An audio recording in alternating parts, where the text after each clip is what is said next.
सबसे पहले सभी को मैं प्रणाम करूंगी स्टेज से। और आज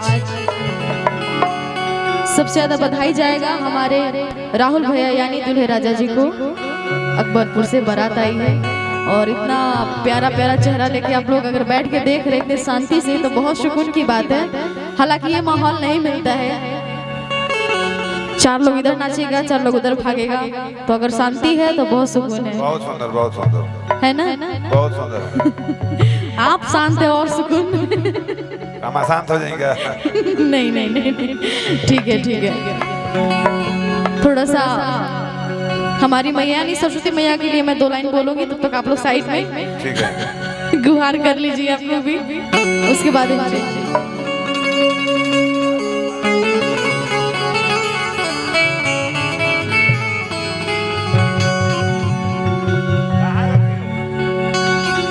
हेलो हेलो हेलो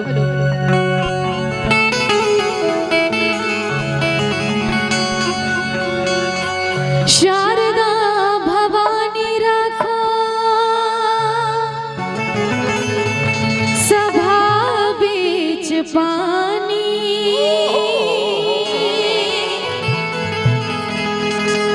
कि दोनों हाथ जोड़ पड़ी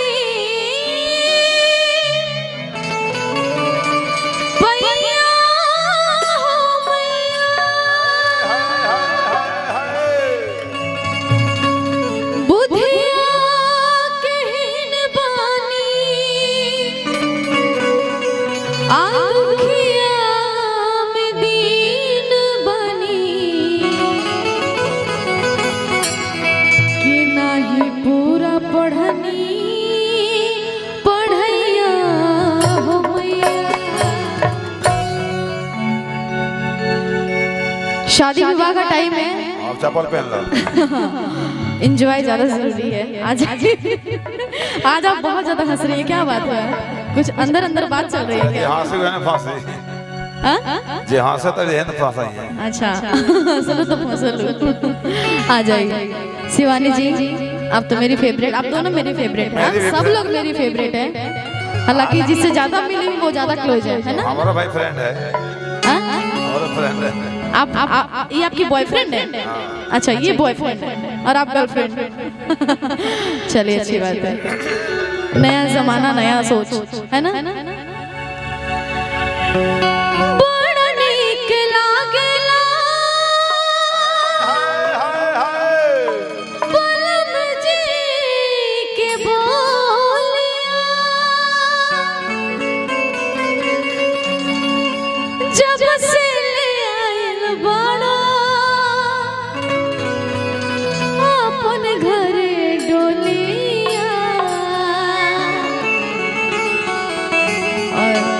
हमारे बिक्कू भैया बैठे एकदम शांत है ना भैया, क्या सोच रहे हैं? कहीं खो गए हैं, खोए हुए हैं क्या? कोई टेंशन डर किससे डरे हुए हैं? इन लोगों से? नहीं नहीं, ये लोग बहुत प्यारे प्यारे लोग हैं। अजी शिवानी दी आपसे डरे हुए हैं भैया, डर के रहना पड़ेगा। देखिए धमकी दे रही है। चलिए मस्ती मजाक होता रहेगा गाने के। जैसन चहले इधर, जैसन चहले रहनी वैसन पियवा मोर बड़ा साबर न गोर बड़ा हो। जैसन चहले रहनी वैसन पियवा मोर बड़ा साबर न गोर बड़ा हो। थोड़े छरहर पाता, थोड़े छरहर पातर मोट, थोड़े गोर बड़ा साबर न गोर बड़ा हो। जैसन चहले रहनी वैसन पियवा मोर बड़ा साबर न गोर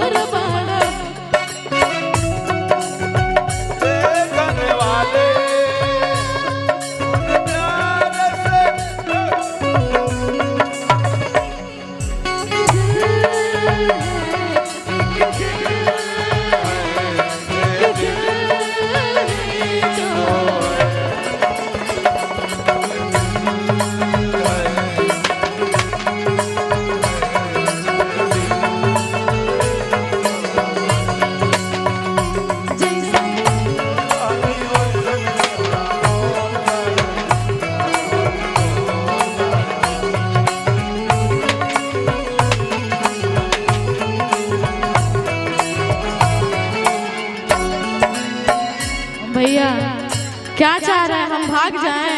हमको डर लगता है बाबा। हट कर दे रहा है मतलब हट कर। चाचा कोई दिक्कत और होने जाता रू बैठा आप मत डराइए। नेहा जी भूमिहार के प्रोग्राम में इतना होला ये चलते परशुराम जी के नहीं इतिहास जानता रे।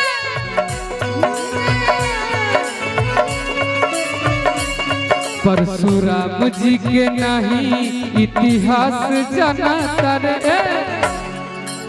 और कि बाभन के दिन हा कि राज करता रे।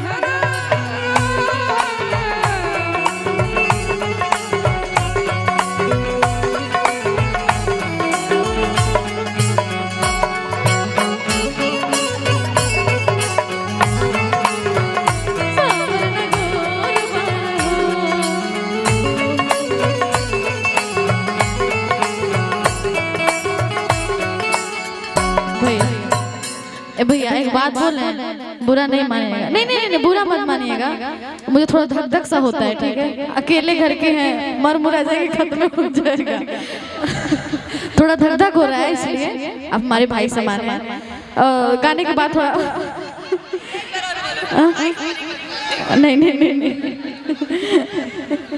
नहीं नहीं गाना गाते हैं ना, गाना गाते हैं, थोड़ा एंजॉय कीजिए, अच्छी बात है, लेकिन डराइए मत भैया। बड़ा नीक लागेला परम जी के बोलिया, जब से ले आइल बड़ा अपन घर डोलिया। आइल बारे अपन घर डोलिया।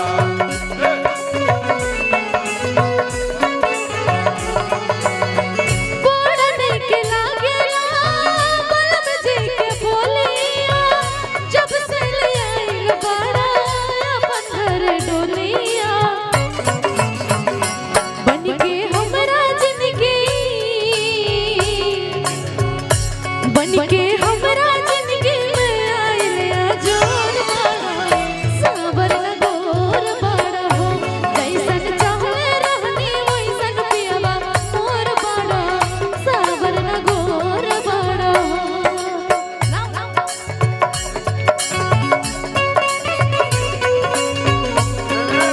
जइबा कहिया दुल्हन बनइबा सजान हो, कैद के सतावे बोल हरिया बलम हो। कैद के सतावे कैसन सोचले रहली वैसन धनिया मोर दारी ना समझ गो।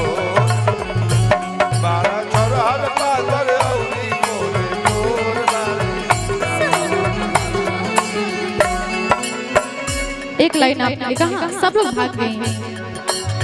मांगिया सजइबो कहिया, मांगिया सजइबो कहिया, दुल्हन बनइबो सजन हो, हमर धान हो, कहिया बारात लेके आइबो सजन हो, कहिया बारात लेके आइबो।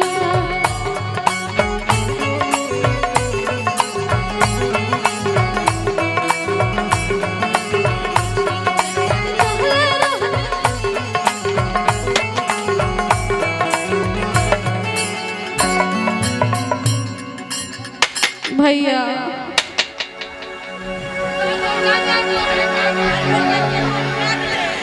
छाती करेले उतान,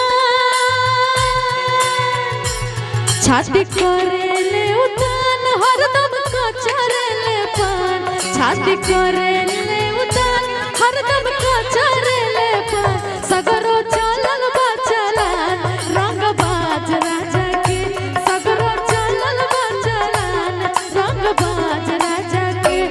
छाती करेले उतान, हरदम कचरेले पान, छाती करेले उतान, हरदम कचरेले पान, सगरो चलल बा चलान, रंग बाज राजा के, सगरो चलल बा चलान, रंग बाज राजा के। धनिया मोर दारी ना समझ गो। हेलो हेलो, अरे जहाँ हम बैठे हुए हैं गोली